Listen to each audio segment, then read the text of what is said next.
দর্শক, কুষ্টিয়ায় বিএনপি প্রচার গণসংযোগ চলছে। সেখানকার খবর জানার চেষ্টা করব সহকর্মী রুহুল আমিন বাবুর কাছ থেকে। রুহুল আমিন, প্রার্থীদের কি কর্মসূচি চলছে জানাবেন এবং প্রচারণায় কি আশ্বাস তারা দিচ্ছেন এবং সেখানকার মানুষ আসলে কি দাবি জানাচ্ছেন, কি প্রত্যাশা ব্যক্ত করছেন প্রার্থীদের কাছে?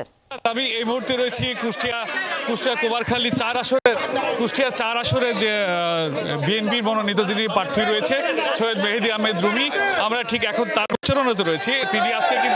তিনি আজকে সকাল থেকে কুষ্টিয়া ছেউড়িয়া ১ নম্বর অর্থাৎ কুমারখালী থেকে তিনি এই প্রচারণা শুরু করেছেন এবং এই এলাকার বিভিন্ন ওয়ার্ডে তিনি যাচ্ছেন এবং যারা প্রার্থী রয়েছে তাদের সাথে আসলে তিনি বিভিন্ন রকমের প্রতিশ্রুতি দিচ্ছেন এবং এলাকার উন্নয়নে যেসব অসঙ্গতিগুলো রয়েছে, যেমন সড়ক, মাদক নির্মূল বা আরও অন্যান্য যেসব বিষয়গুলো রয়েছে সেসব বিষয়ে তিনি প্রতিশ্রুতি দিচ্ছেন এবং এরই সাথে আসলে যারা নারী ভোটার রয়েছে সেই সব নারী ভোটারদের সাথেও তিনি কথা বলছেন। আর তার সঙ্গে কিন্তু যুক্ত হয়েছে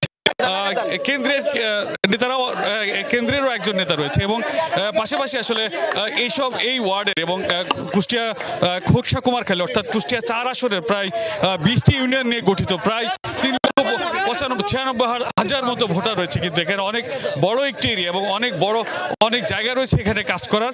তিনি সেই সব বিষয়গুলোকে নিয়েই কিন্তু তিনি প্রতিশ্রুতি দিচ্ছেন এবং তিনি বেশ কয়েকবারের কিন্তু নির্বাচিত এই কুষ্টিয়া কুমারখালী ৪ আসনের কিন্তু বিএনপি থেকে তিনি সংসদ সদস্য হিসেবে দায়িত্ব পালন করেছেন। অনেক ধন্যবাদ আপনাকে রুহুল আমিন।